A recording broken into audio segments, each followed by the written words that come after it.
Días, hermanos. Aquí estamos de nuevo para otro estudio de esta primera epístola de Juan. Vamos a continuar con esta serie que venimos llevando adelante ya hace algunas semanas. Vamos a orar primeramente para que el Señor esté en control de todo este estudio. Padre, te damos muchas gracias porque podemos estar una vez más intentando conocerte a través de tu palabra, intentando comprender aquellas cosas que nos estás enseñando, y te rogamos, Señor, la obra de tu Espíritu Santo para que tu palabra sea expuesta y podamos comprenderla y nuestros corazones sean sensibles a aquello que vos querés decirnos en esta mañana. Bendecí a todos nuestros hermanos, Señor, especialmente a aquellos que están pasando situaciones de dolor. Te pedimos que estés con nosotros en este momento, Padre. En el nombre de Jesús, amén. Bueno, decíamos que continuamos con la serie que venimos llevando adelante sobre la primera epístola de Juan. ¿Sí? Ya estuvimos viendo un poco la intención en aquella clase introductoria que nos trajo Isra del autor al escribir esta carta. Habíamos dicho que por un lado estaba enfrentando ciertas enseñanzas, ciertas herejías que estaban empezando a aparecer en aquella iglesia de finales del primer siglo, ¿sí? Y por otro lado, también estaba como dando herramientas a aquellos creyentes que estaban leyendo esta carta y por ende a nosotros también hoy, para poder evaluar el nuevo nacimiento, la realidad del nuevo nacimiento en cada uno de nosotros y su objetivo también, obviamente, en aquellos que estaban enseñando en aquel entonces, ¿sí? No era su objetivo que estén entre cristianos mirándose y diciendo, este nació de nuevo, este no, ¿sí? Sino que era algo personal y para aquellos que estaban enseñando la palabra del Señor, para que, así como recuerdan esos cristianos o esos a quienes Pablo les predicó que estaban en Berea, en Hechos capítulo 17, dice que Pablo predicaba y ellos iban a las Escrituras y veían si lo que Pablo decía era así o no era así. Bueno, la idea de Juan es algo similar, decirles, bueno, estas son las marcas de alguien nacido de nuevo, esto es lo que enseña alguien nacido de nuevo. Entonces, con eso en mente, con ese objetivo que Juan tiene en su corazón, puesto por el Espíritu Santo al escribir esta carta, vamos a leer el pasaje que nos toca estudiar hoy, ¿sí? Que está en 1 Juan, capítulo 2, versículos del 18 al 29. ¿Sí? 1 Juan, entonces dijimos capítulo 2, desde el 18 hasta el final, que es la parte que nos quedó pendiente de este capítulo de la clase pasada. Vamos a leer todo el pasaje primero, ¿sí? Vamos prestando atención, vamos intentando ver qué es lo que Juan nos está queriendo decir. Queridos hijos, esta es la hora final, y así como ustedes oyeron que el anticristo vendría, muchos son los anticristos que han surgido ya. Por eso nos damos cuenta de que esta es la hora final. Aunque salieron de entre nosotros, en realidad no eran de los nuestros. Si lo hubieran sido, se habrían quedado con nosotros. Su salida sirvió para comprobar que ninguno de ellos era de los nuestros. Todos ustedes, en cambio, han recibido unción del Santo, de manera que conocen la verdad. No les escribo porque ignoren la verdad, sino porque la conocen y porque ninguna mentira procede de la verdad. ¿Quién es el mentiroso sino el que niega que Jesús es el Cristo? Es el anticristo, el que niega al Padre y al Hijo. Todo el que niega al Hijo no tiene al Padre. El que reconoce al Hijo tiene también al Padre. Permanezcan ustedes lo que han oído desde el principio, y así ustedes permanecerán también en el Hijo y en el Padre. Estas cosas les escribo acerca de los que procuran engañarlos. En cuanto a ustedes, la unción que de Él recibieron permanece en ustedes y no necesitan que nadie les enseñe. Esa unción es auténtica, no es falsa, y les enseña todas las cosas. Permanezcan en Él, tal y como Él les enseñó. Y ahora, queridos hijos, permanezcamos en Él para que cuando se manifieste, podamos presentarnos ante Él confiadamente, seguros de no ser avergonzados en su venida.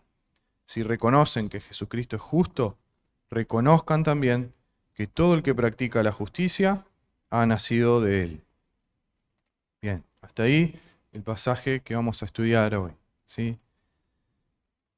Juan va a empezar hablando sobre la última hora, la hora final, el último tiempo, ¿sí? Diferentes formas de, quizás vemos en diferentes versiones, pero nos surge primero esta pregunta: ¿por qué Juan está hablando de esta ya es la última hora, este ya es el último tiempo, ¿sí? Y nosotros hoy estamos casi 2000 años después de que él escribió esto y todavía estamos aquí, ¿eh?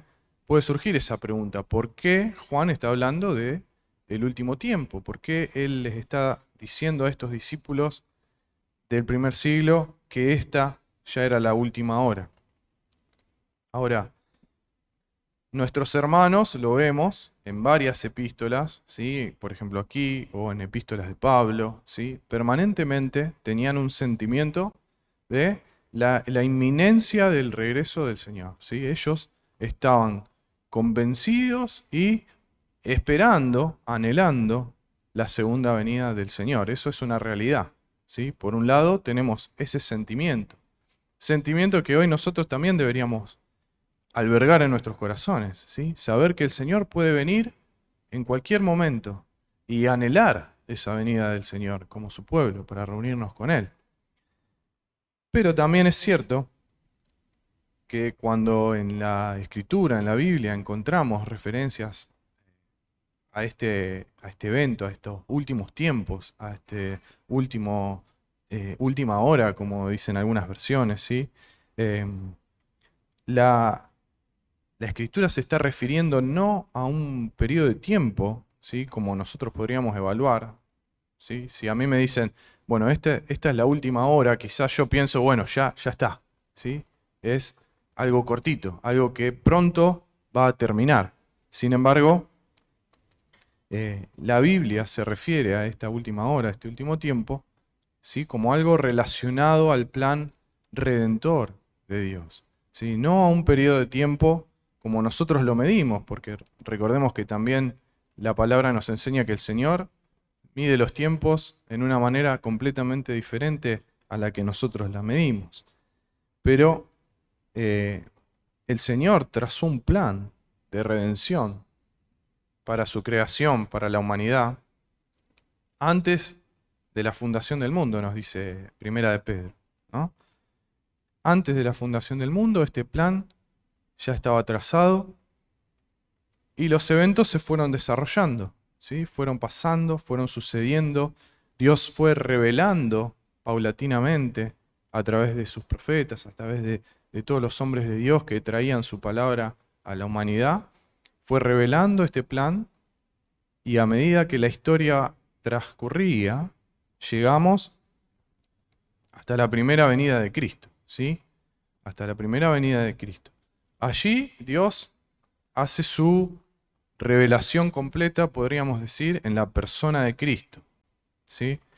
Por ejemplo, fíjense lo que dice Hebreos, capítulo 1, los primeros 2 versículos.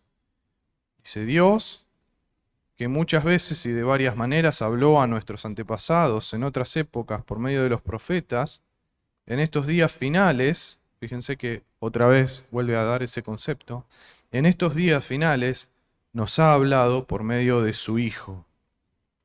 ¿Bien? Entonces vemos otra vez este concepto. ¿Qué significa entonces los días finales? Que una vez que ya vino Cristo, una vez que Él ya cumplió su misión en la cruz, la misión de su primera venida, ¿sí? Esa obra expiatoria a favor de nosotros, todos los que creemos en Él, una vez que sucedió eso, lo único que nos resta esperar es su segunda venida, es su regreso, es su vuelta a buscarnos y a establecer su reino, ¿sí? Por eso es que Juan está hablando de los últimos tiempos, de la hora final, ¿sí?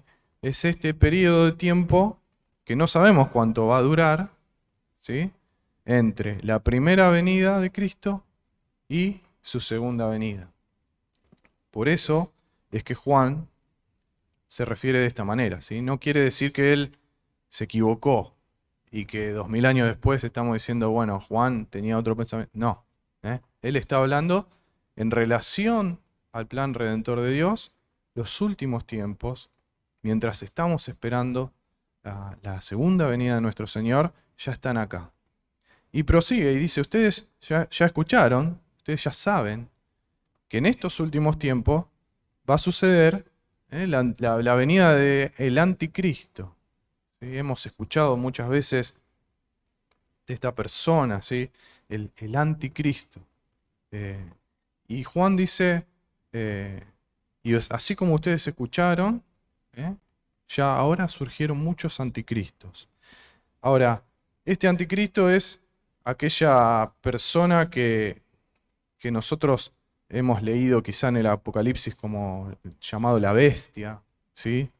Aquí Juan lo llama el anticristo, Pablo lo llama el hombre de pecado, el hombre de maldad, ¿sí? Y vamos a leer en 2 Tesalonicenses, justamente, donde Pablo habla de esto,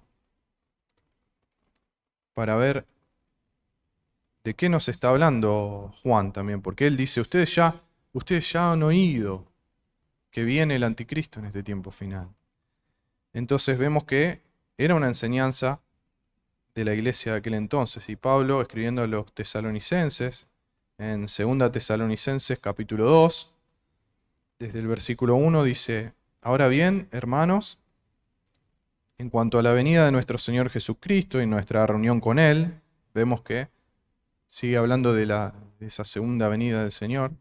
Les pedimos que no pierdan la cabeza ni se alarmen por ciertas profecías ni por mensajes orales o escritos supuestamente nuestros que digan ya llegó el día del Señor.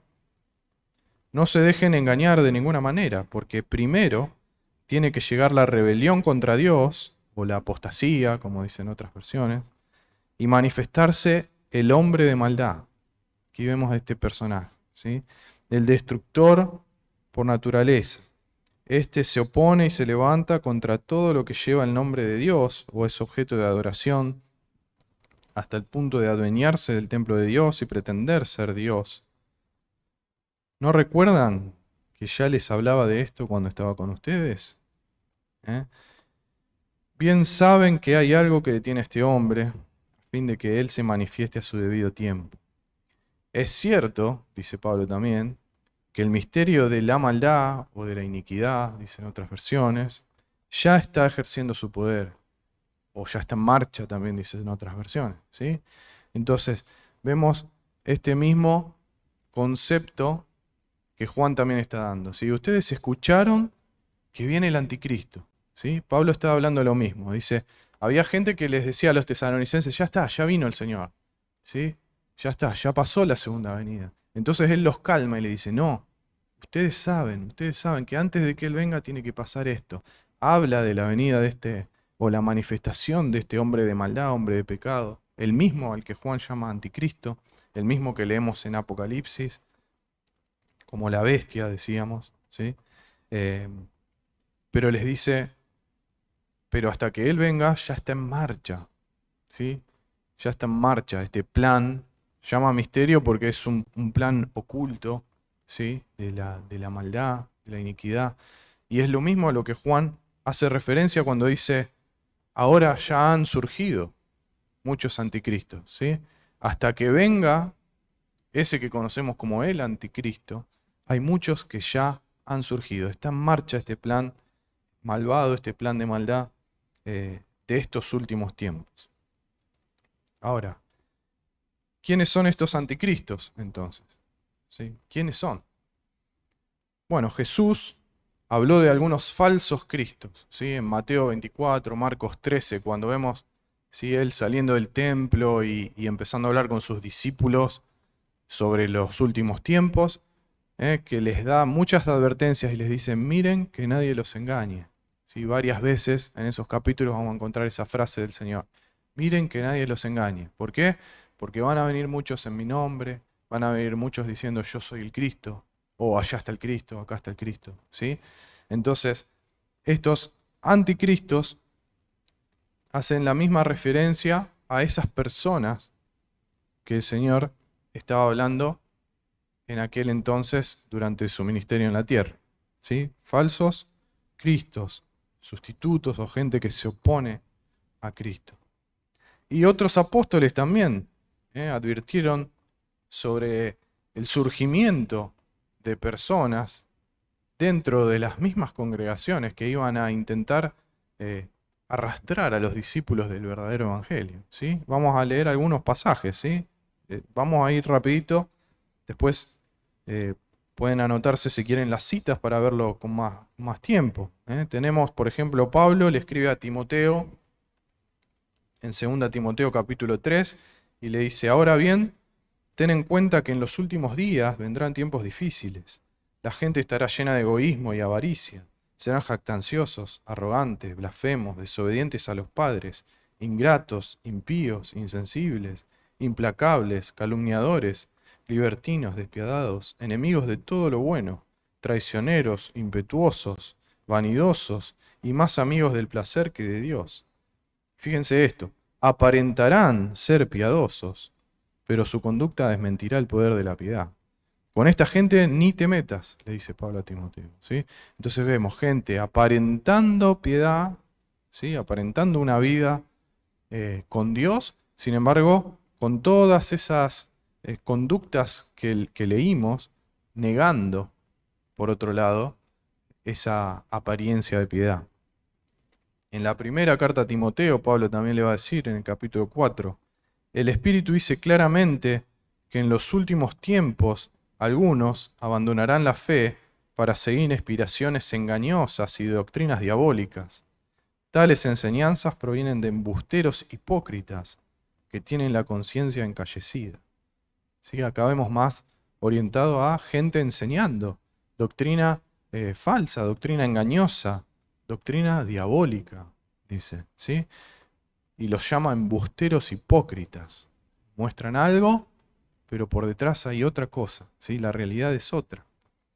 En Hechos 20, el mismo Pablo, hablando con los ancianos de Éfeso, despidiéndose de ellos en Mileto, les dice, sé que después de mi partida entrarán en medio de ustedes lobos feroces que procurarán acabar con el rebaño. Aún de entre ustedes mismos se levantarán algunos que enseñarán falsedades para arrastrar a los discípulos que los sigan. Misma advertencia. Pedro, su segunda carta, capítulo 3. Ante todo deben saber que en los últimos días vendrá gente burlona que siguiendo sus malos deseos se mofará. ¿Qué hubo de esa promesa de su venida? Nuestros padres murieron y nada ha cambiado desde el principio de la creación. ¿Sí? Gente burlándose del Evangelio, de esa promesa de la venida de Cristo. Judas, versículos 17 al 19. Ustedes, queridos hermanos, recuerden el mensaje anunciado anteriormente por los apóstoles de nuestro Señor Jesucristo. Ellos les decían, en los últimos tiempos, fíjense cómo siempre esto de los últimos tiempos, ¿sí?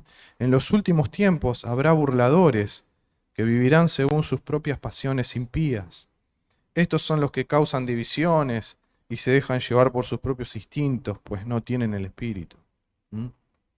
Vemos constantemente en diferentes hombres de Dios esta advertencia sobre estas personas que surgirían en estos últimos tiempos, que Juan nos dice ya son los últimos tiempos, y que iban a intentar desviar a los discípulos del Señor de la correcta enseñanza del Evangelio. Juan es el único que usa este término anticristo, ¿sí? El término anticristo lo usa Juan, pero hace referencia a estas mismas personas, ¿sí? Anticristo significa o alguien que se opone a Cristo, o bien puede significar un sustituto también de Cristo, ¿sí? Esto es lo que veníamos diciendo. Estas personas que o se oponen directamente a la doctrina e intentan arrastrar a la gente, o sustituyen la verdadera doctrina de Cristo con otras cosas, con sutilezas, como lo dice Pablo a veces también, e intentan engañar a la gente. Surgen de la misma congregación, explica Juan. Fíjense que dice, salieron de nosotros, pero no eran de nosotros. Y vuelve a aclarar, si hubiesen sido de nosotros, hubiesen permanecido. Salieron para que se vea demostrado que no eran de nosotros, pero está diciendo, surgieron de nuestra misma congregación, de entre los discípulos de Cristo. ¿Sí? Y también esto lo vemos en las advertencias de otros apóstoles. Pablo, por ejemplo, le dice a Tito, en Tito 1:16, profesan conocer a Dios, pero con sus acciones lo niegan. Son abominables, desobedientes, incapaces de hacer nada bueno. Profesan de la boca para afuera conocer a Dios, pero sus acciones lo niegan. Otra vez en la carta de Judas, dice, versículo 4, el problema es que se han infiltrado entre ustedes ciertos individuos que desde hace mucho tiempo han estado señalados para condenación. Son impíos que cambian en libertinaje la gracia de nuestro Dios y niegan a Jesucristo, nuestro único soberano y Señor. Se han infiltrado, dice.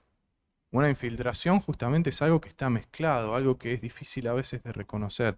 Entonces por eso vemos como todos los apóstoles y los hombres de Dios van apuntando a esto, a que tengamos cuidado, porque es lamentable, ¿sí? Es lamentable, pero por lo que leemos en la Biblia es cierto que en nuestras congregaciones hay gente que no ha nacido de nuevo y hay gente que puede estar trayendo enseñanzas o doctrinas que van en contra de la doctrina bíblica, en contra del verdadero evangelio, en contra de las enseñanzas de Cristo.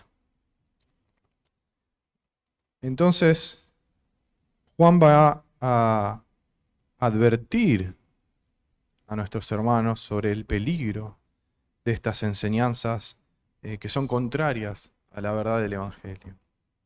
E intenta, como decíamos, a lo largo de toda la carta, en este pasaje muy específicamente, dar herramientas para que tanto estos hermanos como nosotros que hoy estamos leyendo su carta, tengamos esas herramientas para poder identificar esas personas que están trayendo quizás falsas enseñanzas, para poder detectar y evitar, ¿sí? Como le decía Pablo a Timoteo, ni te juntes, ¿sí? No le des cabida a sus enseñanzas para que no nos hagan daño. Ahora, más allá de que él da herramientas y busca mostrar la manera de que puedan darse cuenta, él hace hincapié en lo principal, ¿sí? Podríamos decir, entre comillas, el recurso principal que tenemos los cristianos para darnos cuenta de estos falsos maestros, y es el Espíritu Santo que el Señor nos ha dado, ¿sí? Juan habla de él como la unción del Santo, usando una figura que quizá nos recuerda a ese aceite de la unción. ¿Recuerdan cuando armaban el tabernáculo en el desierto después del Éxodo? Y Dios le da instrucciones para hacer su aceite de la santa unción, ¿sí? Tenía un montón de instrucciones y se usaba para justamente ungir a aquellas personas o aquellas cosas que eran separadas, santificadas para Dios. Entonces Juan usa esa figura, haciendo un paralelismo entre este aceite y la obra del Espíritu Santo en sus hijos, en los hijos de Dios, para consagrarlos, para santificarlos. Entonces, Juan les recuerda, ustedes tienen la unción del Santo, ¿sí? Y conocen la verdad. Algunos dicen, ustedes ya conocen todas las cosas también, ¿sí? Pero a lo que está haciendo referencia es, ustedes conocen cuál es la verdad. El Espíritu Santo se las ha revelado, ¿sí? En Juan capítulo 16, en el Evangelio según Juan, capítulo 16, versículos 12 y 13, introduciendo al Espíritu Santo antes de irse y comentando sobre su obra, cuál sería su obra, Jesús dice: muchas cosas me quedan aún por decirles que por ahora no podrían soportar. ¿Sí? Está hablando con sus discípulos. Pero cuando venga el Espíritu de la verdad, el Espíritu Santo, fíjense que lo llama el Espíritu de la verdad, Él los guiará a toda la verdad, porque no hablará por su propia cuenta, sino que dirá solo lo que oiga y les anunciará las cosas por venir. ¿Sí? El Espíritu de la verdad, dice, Él los va a guiar a toda verdad. Esto es lo que está quizá teniendo en su mente Juan al escribir esta epístola también. Recordemos que es el mismo autor y que tanto el Evangelio como las epístolas fueron escritas todas más o menos en el mismo periodo de tiempo. ¿Sí? Entonces, él está quizá pensando en esto que Cristo les dijo. Va a venir el Espíritu Santo. Él es el Espíritu de la verdad y Él los va a guiar a toda verdad. Todas aquellas cosas que yo hoy no les puedo decir todavía, Él se las va a mostrar. Él los va a guiar. Y Juan está diciendo esto mismo, ¿sí? Ustedes tienen la unción del Santo, tienen al Espíritu Santo y conocen la verdad. Al tener el Espíritu Santo, conocemos la verdad. El Espíritu Santo nos otorga el discernimiento necesario para que podamos detectar esas mentiras que el enemigo intenta meter, a veces bien disfrazadas, dentro de mensajes supuestamente acordes a la Biblia o acordes al Evangelio. Y nos da el poder para permanecer en la verdad de Cristo, a través de utilizar las Escrituras. Por eso también es una responsabilidad de todo cristiano familiarizarse y conocer. No estudiar intelectualmente la Biblia, pero sí meditar en ella. Pasar tiempo con la palabra de Dios, porque a través de ella el Espíritu Santo nos guía, nos muestra la verdad. ¿Sí? Entonces, utilizando las Escrituras, inspiradas por el mismo Espíritu Santo, Él nos guía hacia la verdad, de modo que evitemos caer en el engaño. Juan está escribiendo, decíamos, contra una de las herejías quizás más grandes que surgieron y surgían en esa época, en finales del primer siglo, que se llama gnosticismo. ¿Sí? Todavía no se conocía así, pero estaba surgiendo. ¿Sí? Y era una importante herejía que proponía que había cierto conocimiento espiritual especial, que era propiedad o beneficio de algunos pocos elegidos, y que uno podía como ir accediendo por ciertos factores, por ciertas cuestiones, a esos conocimientos reservados, ¿sí? Que no eran conocidos por todos, y podías ir a través de seguir las enseñanzas de estos maestros, ¿sí? Creciendo, como pasando de nivel, podríamos decir, y acceder a estos conocimientos ocultos. Pero Juan, por el contrario, les realza que todos los cristianos conocen toda la verdad, porque tienen el Espíritu Santo y Él es el que la revela. ¿Sí? No hay ningún conocimiento humano especial, ninguna sabiduría extraña. El Espíritu Santo es quien nos enseña, quien nos revela. Entonces, Él dice, no hay nada de eso. Ustedes conocen la verdad, todos ustedes. Ahora Juan va a utilizar un recurso que utiliza a lo largo de toda la carta. ¿Sí? Va a decir, primero les dice que no les escribe como si ellos ignoraran la verdad. Les vuelve a reafirmar que ellos conocen la verdad, que Él solo les está recordando que la conocen. ¿Sí? Y les dice, ninguna mentira procede de la verdad. Y va a usar, decíamos, este recurso de la contraposición o el contraste, podríamos decir. Acá va a contraponer la mentira con la verdad. ¿Sí? De la verdad no surge ninguna mentira. La mentira está acá y la verdad está acá. Son separadas, no hay una mezcla. ¿Sí? Para dejar bien en claro quién realmente ha nacido de nuevo, quién realmente es parte del pueblo de Dios y quién no. ¿Sí? Acá, decíamos, usa mentira contra verdad. En otros capítulos, por ejemplo, vamos a ver luz y oscuridad, ¿sí? Cuando dice Dios es luz y no hay ninguna oscuridad en él, ¿sí? Otro contraste. El amor y el aborrecimiento. El que ama a su hermano, ha nacido de Dios. El que no ama a su hermano, no ha nacido de Dios.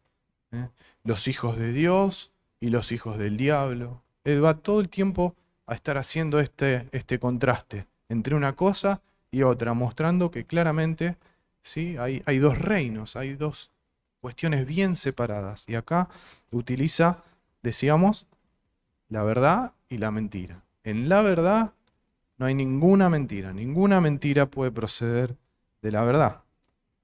Entonces, nos va a volver a preguntar, ¿cuál es la mentira? ¿Cómo nos damos cuenta cuál es la mentira? Y él lo va a decir. Dice, ¿quién es el mentiroso sino el que niega que Jesús es el Cristo? ¿Sí? Ahí está la mentira. Y recordamos, estas herejías intentaban atacar ese concepto. ¿Qué quiere decir? Negar que Jesús es el Cristo. Está disociando o separando a Jesús, el hombre, con Cristo, Dios. ¿Sí? No son la misma persona. Eso es lo que decían estas herejías, estas falsas enseñanzas. Por eso Juan dice, esta es la mentira. El que niega que Jesús, el hombre, es el mismo que el Cristo, ¿sí? Dios. Entonces, si Jesús no era, como nosotros creemos, completamente hombre, completamente Dios, ¿sí? Algo que nuestra mente racional no puede comprender. ¿Cómo es esto? Es un misterio, ¿sí? Es un misterio para nuestra razón, pero lo creemos por fe. Pero si no es así, le resta el valor, ¿sí? Le quita el valor al sacrificio de Cristo, ¿sí? Al sacrificio de Cristo en la cruz. Representante nuestro, pero Dios, ¿sí? Todo este misterio de Jesucristo y sus dos naturalezas. Entonces, muchas corrientes surgían y surgieron y surgen a lo largo de la historia de la Iglesia, atacando esa doctrina base, ese fundamento del Evangelio, ¿sí? Como decíamos, el gnosticismo, ellos decían, algunos decían que, bueno, en el bautismo de Cristo había venido, en el bautismo de Jesús, perdón, había venido el Espíritu y después se había ido antes de la muerte en la cruz. Otros decían, como el docetismo, que era una imagen aparente, que no era verdaderamente de carne Jesús. Sí, era una imagen, no sé, una especie de holograma, no sé cómo lo imaginaban, ¿no? Pero que no era realmente carne. ¿Sí? Por eso Juan también al principio dice, yo les voy a hablar de lo que vieron nuestros ojos, de lo que palpamos. No era ninguna imagen, era de verdad. Tenemos el arrianismo, que decía que Jesús era consustancial con nosotros, pero no con el Padre. Un montón, ¿sí? Un montón, pero todas atacando a este concepto de que Jesús es hombre y es Dios, y que están esas naturalezas en él, y atacándolo justamente por ser una doctrina básica del Evangelio. Juan va a avanzar y va a decir que los mentirosos, estos, los vuelve a relacionar con el principio, dice, este es el anticristo. ¿Sí? Los que dicen esto son anticristo. ¿Sí? Y niegan al Hijo y niegan al Padre. ¿Sí? ¿Por qué? Porque el Padre y el Hijo son uno. Jesús mismo lo dijo, Juan 10:30, el Padre y yo somos uno. ¿Sí? También lo dijo en Juan 15, el que me aborrece a mí, también aborrece a mi Padre. ¿Sí? Entonces vemos que el que niega a Jesús, el que niega al Hijo, niega al Padre, dice Juan. Y el que tiene al Hijo, también tiene al Padre. El que confiesa al Hijo, también tiene al Padre. Por eso nadie puede acercarse a Dios, nadie puede acercarse a Dios si no es a través de Jesucristo. ¿Sí? Hoy en día muchas personas están confundidas y engañadas pensando que cualquier camino puede llevarlos a Dios, a una reconciliación con Dios, cuando La Escritura claramente nos dice que el único camino a la reconciliación con Dios es Jesucristo, ¿sí? No hay otro camino. Entonces Juan va a pedirles, ¿sí? Y va a apelar a la permanencia de nuestros hermanos y a la nuestra, ¿sí? En lo que oímos desde el principio, en el verdadero evangelio, a permanecer en Cristo, a permanecer en la verdadera doctrina del evangelio. Esta permanencia en Cristo y en su doctrina, en su enseñanza, en su palabra, es tan importante para Dios, ¿sí? Que si leen Juan capítulo 15, en el pasaje donde Jesús habla sobre que Él es la vid verdadera, el Señor menciona la palabra permanecer, ¿sí? En diferentes maneras, 10 veces en 12 versículos. 10 veces en 12 versículos Él les está diciendo, permanezcan en mí, ¿sí? Permaneced en mis palabras, si ustedes permanecen, exactamente. De esa manera Él le da la importancia que la permanencia en Cristo y en sus palabras, en su enseñanza, tiene para Dios. La recompensa, dice Juan en el versículo 25, la promesa que Él nos hizo es la vida eterna, ¿sí? Esa es la recompensa para aquel que permanezca en las palabras del Señor. Nos quedamos sin tiempo, ¿sí? Pero Juan va a concluir mostrando y resaltando 3 puntos, ¿sí? Que, como decíamos antes, los gnósticos proponían esta existencia de un saber oculto, y él dice que la unción que ustedes recibieron permanece en vosotros y no tienen necesidad que nadie les enseñe, ¿sí? No significa que no tenemos que participar de este tipo de estudios, de que nadie nos puede enseñar nada, de crear un sentimiento de arrogancia en nosotros. Yo ya sé todo, nadie me puede enseñar. No, Él está diciendo, ustedes no necesitan más que lo que el Espíritu Santo les está enseñando. Nadie les va a enseñar nada diferente, nuevo, que el Espíritu Santo ya les haya enseñado, que ustedes necesiten, ¿sí? Eso por un lado. Después, la permanencia en el Evangelio verdadero es la garantía del nuevo nacimiento, la garantía de la salvación, ¿sí? Como le dice Pablo a los Gálatas, no hay otro Evangelio, no hay otro Evangelio, ¿sí? Por eso Juan dice, permaneced en Él para que cuando se manifieste tengamos confianza. Y después va a dar una forma práctica de decir, bueno, a ver, ¿nació de nuevo o no nació de nuevo esta persona que quizá me está trayendo una enseñanza? Él dice, ¿ustedes saben que Jesús es justo? Bueno, si saben que Jesús es justo, también todo el que hace justicia es nacido de Él, ¿sí? Porque veíamos, como leíamos antes, quizá en Tito, gente con apariencia de piedad, pero que a través de su fruto y sus hechos, sus obras, muestran algo totalmente diferente. Estos eran esos maestros, ¿sí? Que quizá decían que no había problema con el pecado, que no pasaba nada, que el cuerpo es malo, ya se va a morir.